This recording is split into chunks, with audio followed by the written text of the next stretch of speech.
umakyat ng ligaw. Yun ay kung okay sa...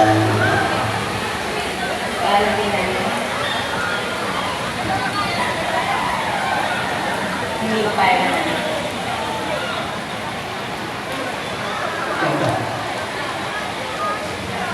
Bakit naman? At hindi rin naman ako papahalaan. Bakit naman? Hindi ako nagpapaligo sa binatang kong ng kalagayan.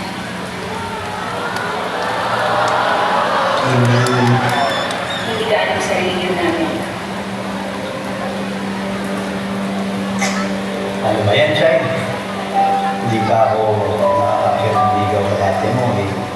Basta na rin ako. Kasi nga po, itos po ng Diyos yun at importante po kay Ate Jasmine. At alam ko, naiintindihan ko rin ang panahon.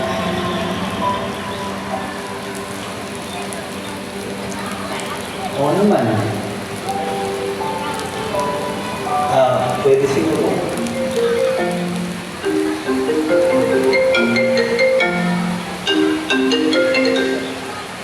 May kausap na akong real estate developer sa Pilipinas na pwedeng bumili ng property natin sa Punta Victoria. Pwede daw i-convert na isang tourist spot ng bansa dahil malaki ang potential na maging tourist destination ito. Tiyak na malaking business opportunity kung sino man ang makakabili ng property natin. At for sure, malaki ang kikitain natin kung maibibenta ito sa buyer ng malaking halaga.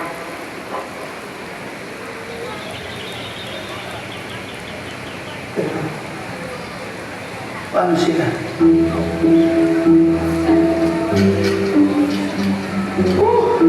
Finally, we're here. Napoy, bisita. I think so. Titignan mo ng mapa. Magandang araw po. Ano po may pagbiling mo sana? Ako si Mr. Gaston. But you can call me Gas for short.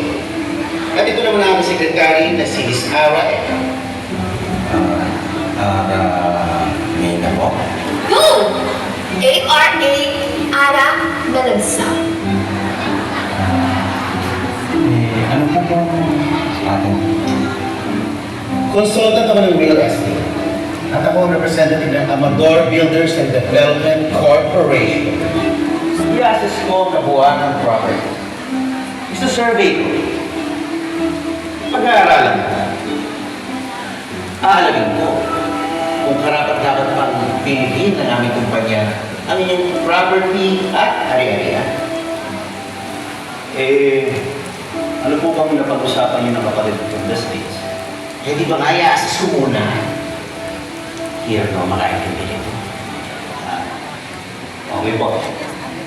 But, unfortunately, we need to stay here for a couple of days to get the feel of the place. Alam naman. Mr. Gaston, wala pong hotel o lugar dito na pwede kayo mag-stay. Nag-usap na kami ng ate mo. Dito kami manunuluyan sa bahay mo. In this old, dilapidated house of yours.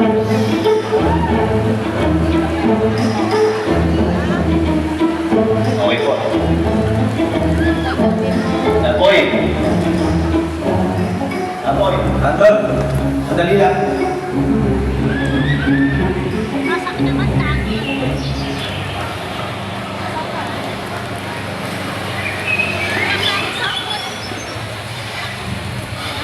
Turuan mo po ako kay Randall. Oo naman. Ikaw nga dapat unang matuto dito eh.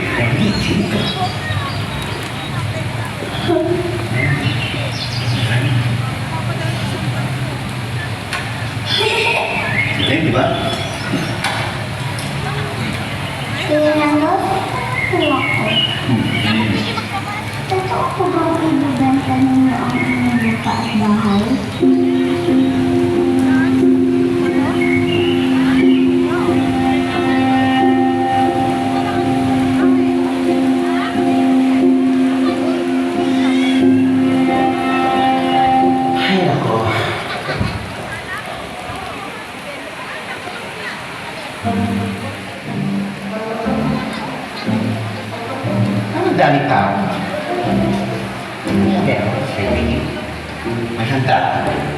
Tara, grocery tayo.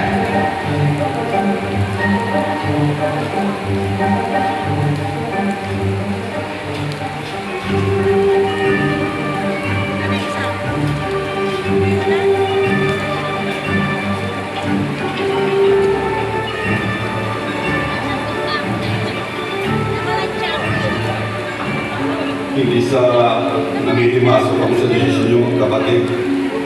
Kaya lang Pero may gusto ko sana kami ipakiusap sa inyo. Baka naman po pwede isaalang-alang niyo po ang desisyon ng inyong ama.